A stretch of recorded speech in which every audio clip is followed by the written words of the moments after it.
The Arc browser is coming to Windows, and if you want to try it, this video will tell you everything you need to know. What is Arc? Well, the Arc browser is made by the browser company, and it's actually a really cool project. Its whole shtick is to simplify really cluttered browsers with tons going on into a more simplistic view where things just work, are super easy to understand, and keep you well focused. At least that's what I get from it. The only thing is that Windows users, up until this point, haven't actually been able to use this at all. It's a Mac exclusive app, built in Swift, and also there's a iOS app too. But anyways, up until now, Windows users have had no access to Arc, and if you want to get it, you'll need to join the waitlist, which you can find on arc.net by clicking this button over here. Eventually, when the waitlist gets across to you, you'll receive an email that looks something like this. Welcome to the Arc for Windows beta. All you need to do is click the download button here. When you do so, it'll download a arc.app installer that you can use to install a new browser. Just keep in mind, the only official way to get this app installer is to click the link that you get in your email when you apply and eventually get through the waitlist. All you need to do is open it up where you'll find the Windows Store app installer,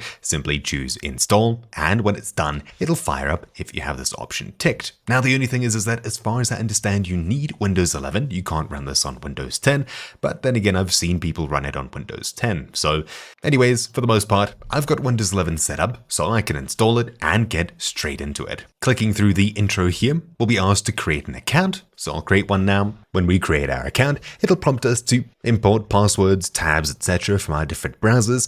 All of these are super cluttered, and I don't really have anything I want to bring across. So I'll start fresh, and I won't be making it the default option for now. When we use the Get Started button, it fires up, and there we go. It's in a semi-transparent window where we can see through it to my desktop background here. Pretty cool.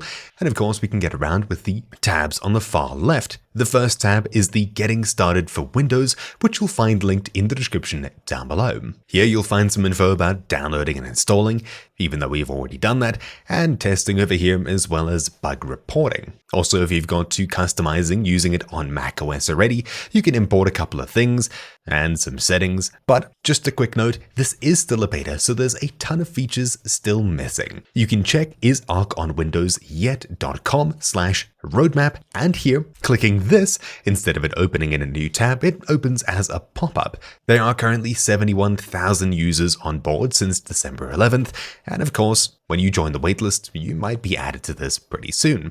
Scrolling down here, you'll find exactly what features have currently shipped in the roadmap and what's still coming, as well as what's planned for sometime in the future. Obviously, there's quite a few features here, but it's not everything that you're used to if you use Arc on Mac already. There is still going to be quite a bit of dev time, and looking through the talks that they've given on their YouTube channel, developing for Swift on Windows is quite intense for what they're doing, and of course, it is going to take quite a bit of time for them to rebuild a lot of things from scratch. But beyond that, we're free to test it and play around with it, and to be honest, it does actually look really good for keeping yourself focused. If we click the icon in the top left, we get a couple of different options, such as setting as default, importing, updating, as well as new tab window and incognito window. We can have a look at spaces where we can create new spaces. I'll call this test. We can give it a theme and even make a new profile. So I'll choose a different color here, for example, create space, and there we go. We have a different space. We can make new tabs, and it pops up in this cool little window here, which I assume you can use different shortcuts and things like that in, but for now, I'll just be using it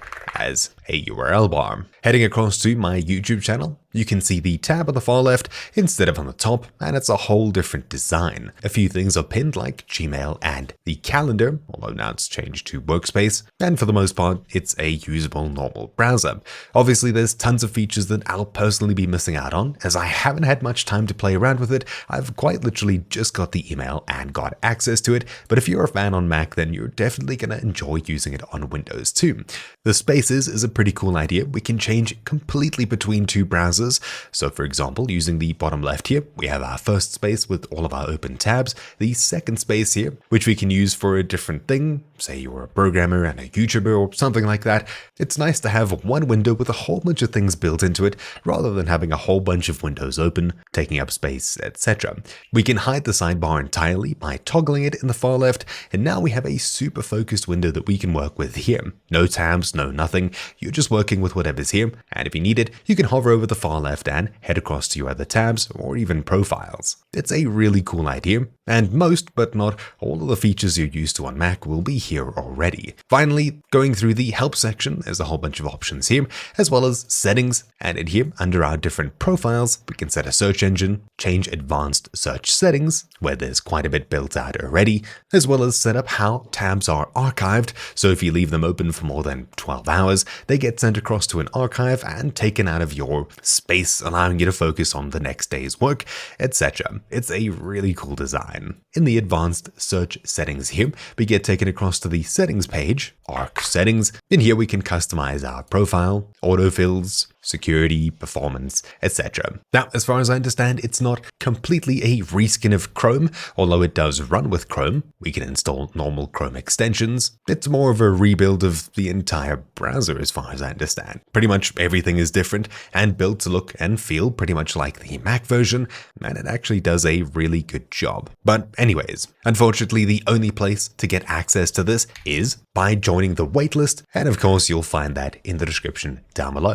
So hopefully you enjoyed this quick little dip into the Arc browser from the browser company. Hopefully you found this video useful. My name's been Troubleshoot, and I'll see you all next time. Ciao.